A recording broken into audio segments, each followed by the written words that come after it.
Regresamos con argumentos. Gracias por seguir en sintonía de este espacio. En breve vamos a estar también leyendo sus preguntas y sus comentarios a nuestro invitado esta tarde, el presidente de la Alianza del Lápiz, Antonio Carri. Han traído unas gráficas, en una de ellas pues también salen algunos puntos históricos importantes para conocer.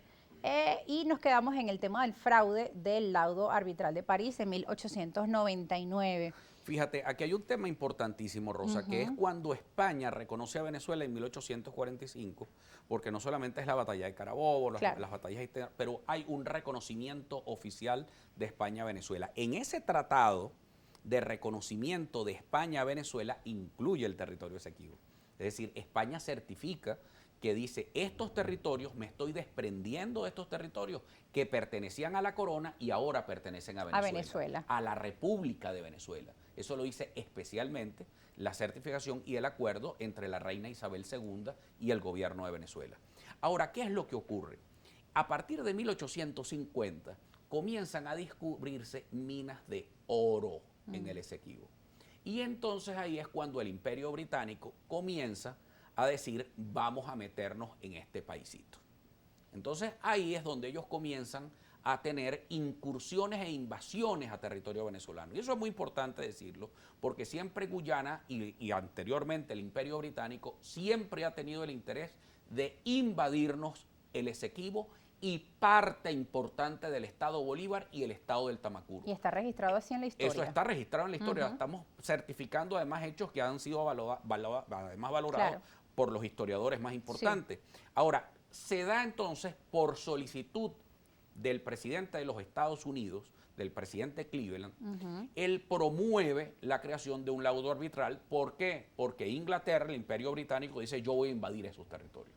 Pero los Estados Unidos dicen no, por aquello de la doctrina Monroe. La doctrina Monroe la aplican en ese momento. Y la aplican en ese momento y dice yo no te voy a permitir, con Venezuela, yo no te América de los americanos. América para los americanos, yo no te voy a permitir una invasión. Entonces resulta que en ese momento entonces presionan, pero Venezuela estaba en medio de un conflicto político interno. Y aquí es muy importante el llamado. ¿Por qué? Porque cada vez que nosotros estamos débiles o están acusándose unos con otros, dicen, no, déjame que gane fulano para ver cómo resuelve esto. No, no, no. Estamos en un momento cumbre, como en aquel momento. ¿Qué pasó? El gobierno del presidente Ignacio Andrade era un gobierno débil y estaba llegando la revolución restauradora de Cipriano Castro. Entonces, en este momento de 1899, se designa un tribunal arbitral, pero donde no participaba Venezuela. Primer asunto de fondo, es decir, nos violan el derecho a la defensa. Entonces participan 2 jueces de los Estados Unidos, 2 jueces británicos y un juez ruso. Y ese juez ruso lo que se valió fue de todas las artimañas habidas y por haber para despojarnos a Venezuela en un convenio secreto que tenía con los británicos.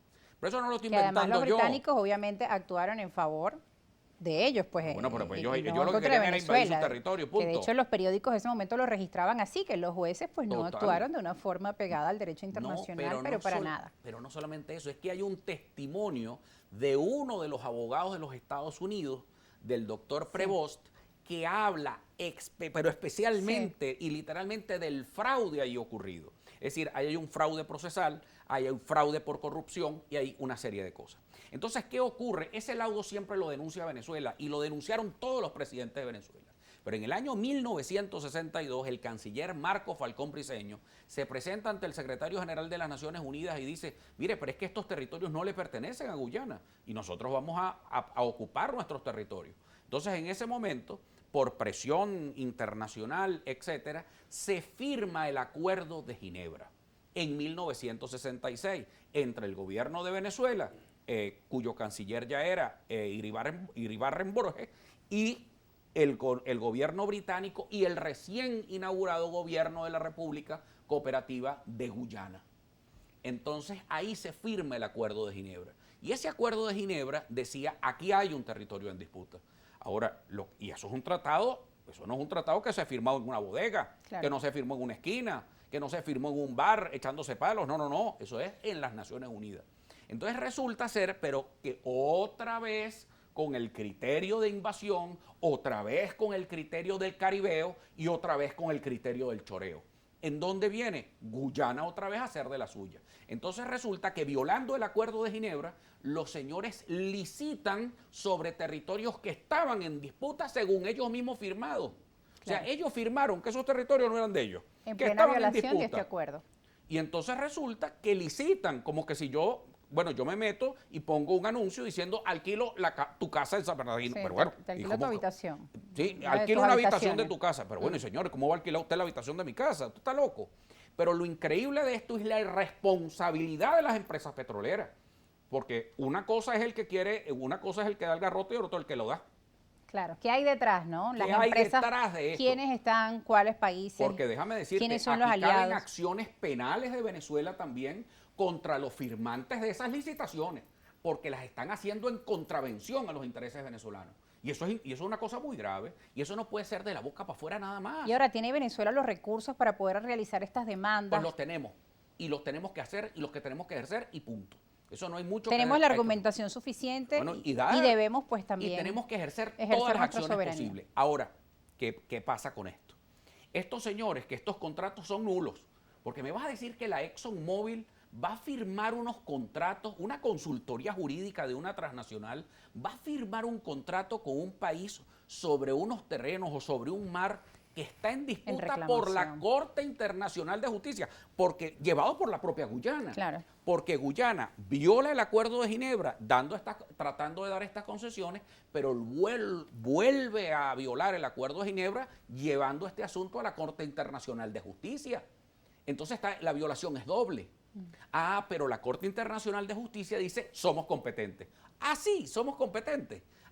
Bueno, entonces nosotros tenemos que prepararnos para la contramemoria, es decir, la demanda, o sea, la acción de defensa que debemos hacer nosotros los venezolanos ante la Corte Internacional de Justicia para defenderlo. ¿Por qué? Porque la Corte ya dijo y fijó fecha para el 8 de abril del año 24, donde los venezolanos vamos a tener que presentar todos nuestros argumentos jurídicos y todos los títulos que poseemos para anular no solamente el laudo arbitral de 1899, sino además para fijar los límites que vamos a tener allí. Por eso es un hecho muy, muy de una importancia suprema. Ahora, en estos días, en unas declaraciones emitidas a la prensa, usted decía que es importante que el gobierno nacional convoque a todos los sectores académicos, políticos, que este tema pues nos incumbe a todos como nación. Hasta el momento, pues, ¿ha tenido alguna información de alguna mesa de trabajo? Sé que dentro de la Asamblea Nacional, pues, también hay una comisión especial por el tema del Esequibo, pero más allá de esto, pues, ¿algún tipo de convocatoria nacional a todos los sectores del país para abordar este tema? Mira, Rosa, yo quiero utilizar este espacio para dirigirme al señor presidente de la República. Presidente Maduro, la responsabilidad histórica está hoy sobre usted. Es decir, lo que pase en ese hecho, en esa contramemoria que hay que presentar, en la contrademanda que hay que presentar ante la Corte Internacional de Justicia, está sobre sus hombros. Eso no es para ponérselo a un grupito o a los amigos de uno o a los amigos del otro. Hay que convocar a todo el mundo, a las academias, a los técnicos especialistas. Esto no puede manejarse como una caja cerrada porque usted va a quedar muy mal frente a la historia si aquí llega a fallar la Corte Internacional de Justicia frente a Venezuela.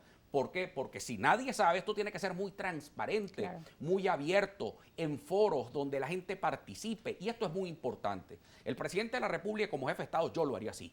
Como jefe del Estado, yo estaría convocando ya a todos los expertos nacionales e internacionales para que puedan atender este caso. Esto es un caso que va más allá del PSUV, de la MUD y de la mediocridad de la clase política venezolana. Aquí tenemos que pasar por encima de todo esto, ponernos todos como hombres de Estado, embraguetarnos y salir definitivamente a defender el territorio de Venezuela, que es nuestro. Pero además de eso, hay unas acciones bien puntuales que tenemos que tomar. Y sobre esas acciones estaremos hablando al regreso de la pausa. ¿Qué puede hacer Venezuela? ¿Qué debería estar haciendo Venezuela en estos momentos a nivel diplomático? Perfecto. Pausa y regresamos.